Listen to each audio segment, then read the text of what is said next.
ketemu lagi di acara kita Q&A. Nah, hari ini kita kedatangan tamu lagi, Pak Tegar. Halo semuanya. Gimana Pak Tegar, sehat, aman? Alhamdulillah sehat di tengah cuaca yang kurang mendukung ya. Jadi banyak orang sakit sekarang. Iya. Siap. Banyak sih sakit di sekolah kita, teman-teman itu pada sakit semua. Kemarin waktu kita mau kompetisi voli aja banyak nggak datang ya Pak Tegar ya. Betul. Iya. Ya. Malang lagi cool, dingin pakai banget gitu ya. Paginya itu dingin, Sedingin siangnya es gini kopi. walaupun panas ini dingin ya, walaupun panas ini suasananya tetap dingin namanya. Is feel cool. Baik Pak Tegar dan teman-teman Nala Lover, hari ini kita kedatangan tamu Pak Ipong Tegar. Jadi para Nala Lover, Pak Tegar dan tim dari Nala kemarin berhasil ya, selain menyelesaikan diklat dari Lembaga Pertahanan Nasional. Hari ini kita akan kulik-kulik dulu, tanya-tanya dulu terkait dengan diklat yang wah super keren ya. Katanya dapat pin yang wah tidak bernilai. Begitu Pak Haji. Bernilai. Tidak ternilai. Oh, sangat Tidak bernilai. mungkin tidak Ternilai. Saya Padahal itu keslip wah itu spinnya itu keren sekali. Pak Tegar, oke. Diklat Lemhanas. Kemarin kan Bapak diklat sampai 8 hari ya berturut-turut on time. Betul. Apa yang didapat Pak Tegar nih? Apa sih diklat Lemhanas iki? Oh, betul. Iya. Pertama tentu saya sangat surprise sekali karena di awal pendaftarannya itu cukup rumit Pak Guyup. Jadi kita harus membuat 500 kata dan itu tidak boleh copyright ya. Jadi 500 kata itu tentang pandangan kita mengenai nilai-nilai kebangsaan. Nilai-nilai kebangsaan. Kita mengarang, terus kita mengumpulkan dalam bentuk format online, nah, dikirim ke email yang tertera di Lemhanas. Dari situ terus kita akan mendapatkan balasan lagi via email bagi siapa-siapa saja yang telah lolos. Nah dari itu saya bersama 5 orang teman-teman yang lain, alhamdulillah bisa lolos. Nah di situ pelatihannya juga online. Itu selama 8 hari diharuskan kita untuk on cam semua. On cam. Ya, on cam. Dan dilarang untuk melakukan aktivitas lain di luar pelatihan. Full fokus ke sana Pak Tegar. Iya betul. Cuma Saya saya terbantu sih kemarin itu pelatihannya lebih banyak di waktu kita libur sekolah. ketika Hanya mungkin 2 atau 3 hari ya yang itu akhirnya bareng jadwal pertama masuk sekolah. Dan itu pun terbantu sama anak-anak yang sedang MOS ya Pak ya. ada MLS juga. Betul. Baik Pak Tegar, sedikit kita back tadi. Daftarnya pakai 500 kata terkait dengan kebangsaan. Pak Tegar, bocoran sedikit Pak. Kemarin 500 kata ini kan pasti ada temanya ini. Yang Pak Tegar tulis apa ya sehingga bisa lolos? Oke, yang saya tulis kemarin terkait dengan nilai-nilai kebangsaan yang sudah mulai meredup di kalangan remaja, utamanya siswa, sebagai salah satu objek saya sebagai seorang guru Pak Buyuk.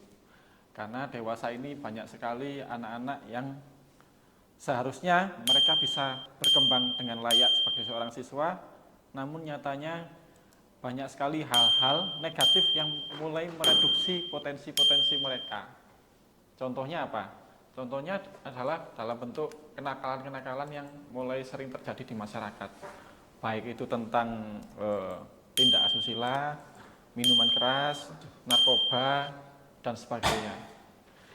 Nah, tantangan-tantangan itu yang menjadi PR kita bersama sebagai salah satu guru BK, bahwasanya itu menjadi concern kita, bahwasanya bagaimana kita bisa memberikan edukasi nilai-nilai yang positif di kalangan remaja agar mereka bisa lebih concern pada pemanfaatan potensi. Jadi berawal dari keprihatinan ya, dari pengamatan Pak Tegar, terutama para remaja ya, ini sudah mulai ya mepet garis istilahnya. ada yang tadi concernnya ke kekerasan, kemudian juga alkohol ya, penyalahgunaan, juga mungkin pergaulan gitu ya Pak Tegar. Pergaulan bebas, asusila itu yang sering kita jumpai. Sangat mulai mengkhawatirkan begitu Pak Tegar. Betul sekali. Nah, Dan itu seringnya terjadi di kafe-kafe itu, apalagi Malang kan kota kafe, Pak Guyup. siap banyak Pak Tegar tangkap problematikanya di sana gitu. Benar. Kemudian Pak Tegar menuangkan dalam 500 kata tadi diseleksi oleh panselnya, panitia seleksi, dan ada konfirmasi diterima sebagai peserta Diklat Lemhanas. Iya. Pada awalnya saya tidak merasa itu sebagai sebuah seleksi Pak Guyup, karena bagi saya mungkin 500 kata mungkin ini hanya formalitas, yang penting kita bisa mengarang sesuai dengan apa yang kita rasakan, apa yang kita lihat di masyarakat seperti itu. Baru tahu-tahunya itu bentuk dari sebuah seleksi ketika kita sudah mulai masuk pelatihan hari pertama dan kedua Pak Guyup. Oh, baru terjawab di sana. Iya. Karena apa? Di situ ada sesi testimoni. Jadi tentang bagaimana pesan dan kesan bagi peserta yang sudah lolos. Apa yang mereka rasakan. Ternyata saya mendapati banyak sekali peserta-peserta yang lolos itu setelah mereka mengaku telah mencoba 3, 4 sampai 5 kali seleksi. Waduh, luar biasa. Berarti Pak Nah, Tegar betul. one shoot, one winner ya. Sekali maju, sekali menang. Luar biasa. Ya, alhamdulillah. Saya bersama 4 teman yang lain sekali percobaan langsung lolos. Baik Pak Tegar, next question. Ini kan sudah masuk jadi peserta ini. Saya dengar-dengar ini pesertanya juga berbobot ya. Banyak dokternya, bahkan ada profesornya. Betul Pak Tegar? Ya, betul sekali Pak Guyup. Profesornya ada 2, doktornya itu yang lebih dari 15 bahkan. Waduh. Ini feelingnya gimana Pak Tegar?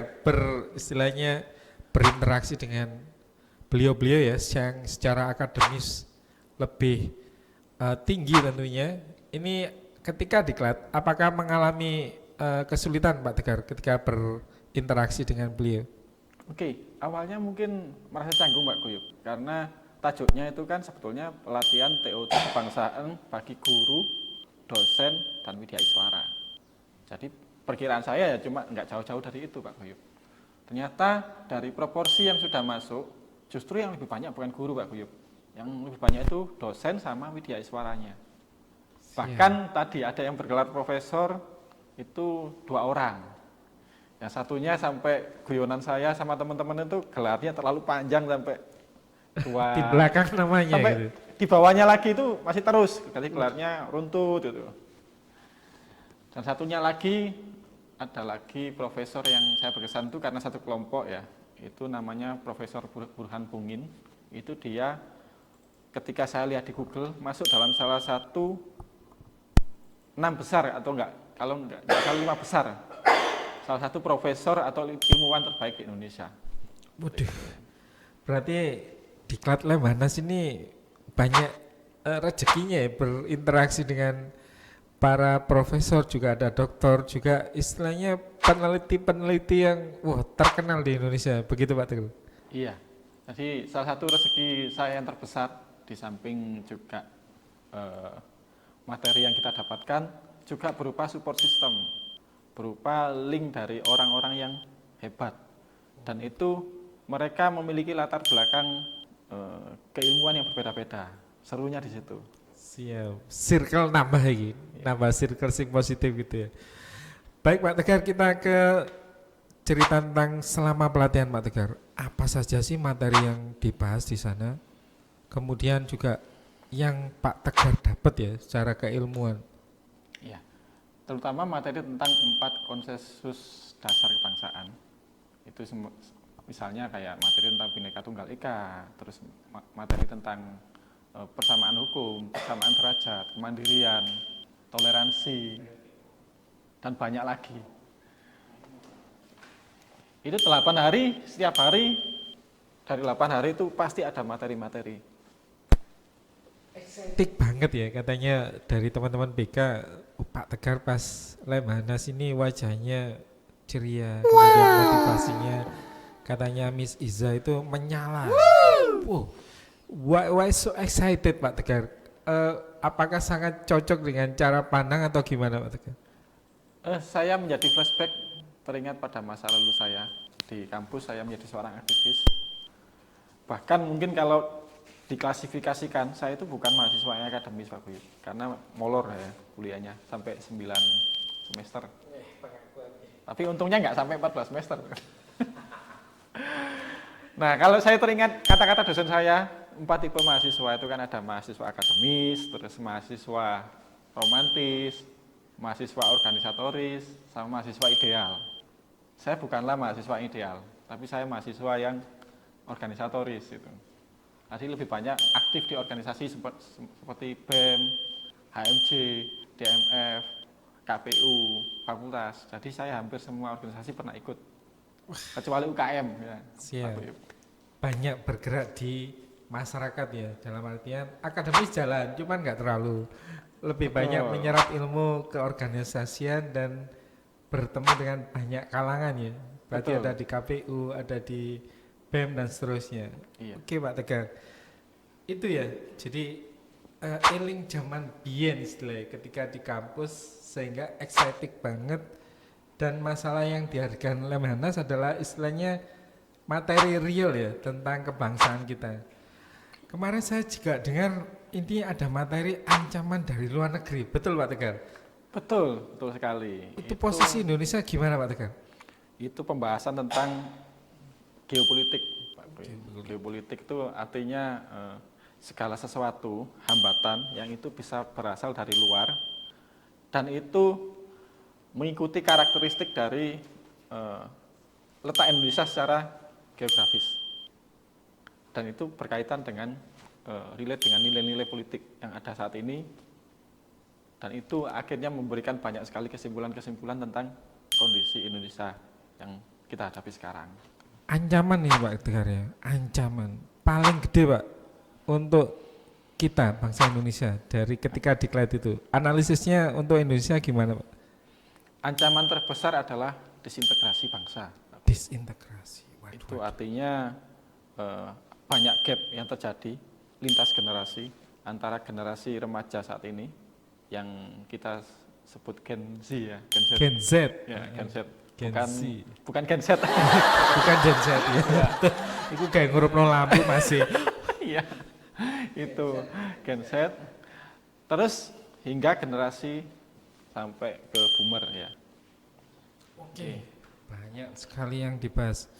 Oke Pak Tegar, setelah diklat nih 8 hari berturut-turut, terus diikuti juga Pak Tegar merelakan diri ya, hadir ke Lemhanas karena ketemu langsung dengan para mentor, para pembimbing, pengisinya, juga rekan-rekan ketika diklat ya.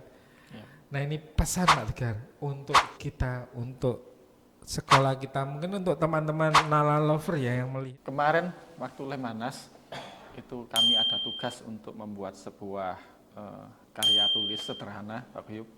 Itu isinya minimal 5 halaman, maksimal 8 halaman.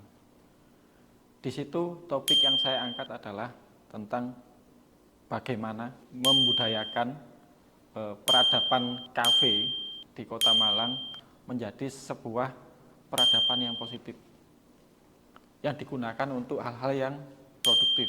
Karena bagi saya kafe itu sifatnya netral, Pak Guyup.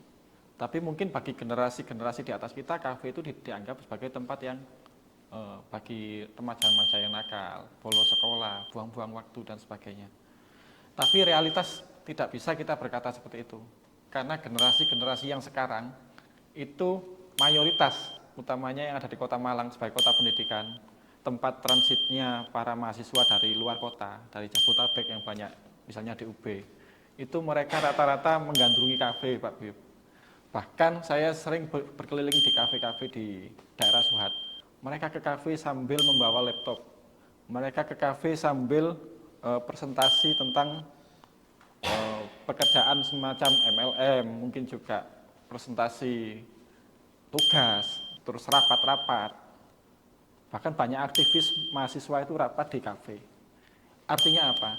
Kafe menjadi tempat pusat peradaban baru yang itu memang harus kita warnai pada hal-hal yang positif seperti itu. Dan itu yang saya angkat. Siap Pak Tegar. Tetapi kafe juga menjadi dua sisi mata uang. Bagi guru BK seperti saya, ketika saya sering terjun ke dunia masyarakat seperti itu, di kafe-kafe, banyak sekali anak-anak yang sedang main judi online. Banyak sekali anak-anak yang nonton video porno. Bahkan yang viral, yang lagi viral kemarin, ada sepasang muda-mudi yang melakukan adegan yang tidak sepantasnya di kafe. Dan itu di kafe Pak Buyup, siang hari pula. Nah, Wow. Jadi fenomena baru ini Pak Aji dan teman-teman yang ada di Nala Lovers, kafe sekarang menjadi dua sisi yang sangat berbeda ya. Satu menjadi tren untuk tempat bekerja ya, apalagi dengan istilah sekarang WFA ya, work from anywhere. Jadi wajar kalau di sana ada teman-teman yang bawa laptop, bikin tugas, melakukan meeting untuk presentasi. Tetapi juga masih ada hal-hal negatif di kafe. Nah ini yang mau Pak Tegar habiskan itu yang hal negatif tadi, betul Pak? betul. Karena sebagai guru BK terlebih untuk melihat kebiasaan-kebiasaan siswa, utamanya mungkin ya. Kalau di Nala saya kira nggak ada Pak Buyup, karena di sini kan semuanya Sekolah berasrama. sekolah berasrama. Tapi kalau bagi di remaja-remaja atau siswa-siswa yang reguler, tentu sangat mudah untuk mengetahui karakter mereka, sangat mudah untuk mengetahui kebiasaan mereka. Itu justru mereka akan tampak aslinya ketika di luar, utamanya di kafe-kafe. Nah, kaitannya dengan Lemhanas apa Pak Buyup? Lembaga Ketahanan Nasional tidak hanya fokus untuk mengurusi masalah pertahanan, persenjataan, dan antisipasi serangan dari luar saja. Betul. Tapi juga bagaimana menggelorakan semangat kebangsaan itu dimulai dari yang paling urgent adalah remaja. Kenapa kok remaja? Karena target kita adalah Indonesia Emas di tahun 2045. 2045, betul. Nah, kenapa kok 2045? Karena kita sedang menghadapi istilahnya bonus demografi, di mana jumlah remaja, jumlah generasi Gen Z sekarang itu dalam populasi yang sangat meningkat. Nah, itu sangat eman-eman kalau kita upayakan, terlebih di era digitalisasi seperti sekarang. Betul. Banyak pekerjaan-pekerjaan baru muncul yang itu sifatnya digital, seperti mungkin konten kreator, YouTube, dan juga mungkin marketing online, online shop, desain online dan sebagainya. Semuanya itu bisa dikerjakan di kafe. Dan kenapa kok di kafe? Karena semua kafe pasti menyediakan wifi gratis sekarang. Oke, siap. Ini tantangannya itu ya. Jadi tagline kita, Lemhanas nggak ngurusi teritorial tok, nggak ngurusi senjata tok, juga mengantisipasi ya dari bonus demografi ini, terutama dari anak-anak mudanya. Betul. Karena ketahanan nasional yang kuat akan tercipta jika ekonomi kita kuat. Nah, ekonomi kita akan kuat ketika kita bisa memaksimalkan ekonomi kreatif sekarang. Istilahnya. Jadi anak-anak muda itu adalah tonggak utama kita, ujung tombak kita. Ketika mereka kreatif, maka akan banyak pekerjaan-pekerjaan baru lahir, maka saya yakin Indonesia bisa lebih sejahtera. Karena bayangkan Pak Buyup, jika seorang anak muda berkreasi, terus mereka ketika di kafe-kafe, mereka mengkampanyekan pembuatan YouTube misalnya, sesuai dengan passion mereka masing-masing. Bahkan teman saya ada yang punya 3 akun YouTube, itu semuanya tentang tutor gambar. Per gambar itu nilainya kalau dirupiahkan itu bisa 20 juta. Wow. Hanya tutor gambar. Siap Pak Tegar. Wah. Nah, YouTube ini bisa mengakomodir bakat-bakat siswa yang lain untuk bisa dikolabkan di sana. Tempat yang paling ideal, paling santai untuk diajak diskusi sebagai tempat diskusi adalah kafe. Cafe. Thank you Pak Tegar. Wow, ini apa ya? Kita cari jalan tengah yang harus baik, harus tepat ya. Ekonomi harus jalan, kreativitas jangan sampai dihambat karena para muda kita Gen Z kita itu sangat online, digital, marketing online, semuanya by online. Tetapi dari sisi yang lain kerawanan-kerawanan Pak Tegar ya, seperti Betul. tadi itu harus terus ditekan sehingga mindset dari baby boomers atau generasi lawas seperti saya, Iya. bahwasanya KP itu positif juga kok, nggak semuanya negatif begitu ya. Iya, saya jadi memiliki rumus, bahkan mungkin di agama juga diajarkan ya. Selama kita mengisi kegiatan-kegiatan di suatu tempat atau di suatu waktu dengan hal-hal yang positif, maka kita tidak akan terpikir untuk melaksanakan hal-hal yang negatif. Nah, sehingga dari situ clue-nya adalah kita bagaimana menjadikan kafe itu sebagai wahana yang positif untuk berkembang. Wahana yang positif bagi kita untuk mengeksplor diri, untuk berkreativitas. Bonusnya adalah penghasilan. Siap, mantap Pak Tegar. Dan saya berkomunikasi dengan agen-agen Lemhanas yang lain, para dosen, profesor itu juga tentang ide saya. Bagaimana kita bisa saling mensupport satu sama lain program-program kita di daerah. Akhirnya apa? Terbentuk ikatan alumni Lemhanas. Kita dimasukkan di situ. Dan keluhan-keluhan saya selama menjadi guru, baik itu, tapi lebih banyak di sekolah reguler. Bagaimana anak-anak yang sedang dalam tanda kutip terjerembab untuk hal-hal yang negatif tadi, kita entaskan. Caranya seperti apa? Saya berencana untuk membentuk volunteer-volunteer remaja. Volunteer remaja untuk mengangkat para muda yang terjebak, tidak untuk ditinggalkan tapi malah diurusi supaya baik lagi, begitu. Betul. Jadi saya kemarin memberikan saran ke Lemhanas bahwasanya kalau bisa TOT ini tidak hanya menyasar para guru, para dosen dan para widyaswara saja, tapi juga para remaja. Artinya apa? Saya mengusulkan mereka setiap tahun mengadakan lomba-lomba tentang kebangsaan, Mbak Bayu. Lomba-lomba tentang mungkin menulis, terus berpidato, lomba untuk membuat pantun, membuat Intinya karya untuk ilmiah. kreativitas para remaja. Sehingga diharapkan ketika mereka mengikuti lomba itu, mereka akan terseleksi. Oh, ini bibit-bibit volunteer yang bagus nih, untuk bisa kembali ke daerah masing-masing, ke sekolah masing-masing, menyebarkan itu kepada siswanya, nilai-nilai kebaikan. Baik. Itu kalau BK istilahnya peer counselor. Peer Tutor sebaya, counselor. seperti itu. Siap Pak Tegar. Last question Pak Tegar, last question. Wah, begitu excited saya. Ternyata Lemhanas tidak hanya ngurusi eksternal juga internal kita ya, berpikiran jauh ke depan, terutama 2045. Setelah lulus dari Lemhanas Pak Tegar, kira-kira terakhir ini Pak Tegar, ketika ngajar mau ada tambahan materi apa Pak Tegar supaya ini terimplementasi gitu ya? Baik Pak Buyut, di sini sudah ada dua yang saya rencanakan.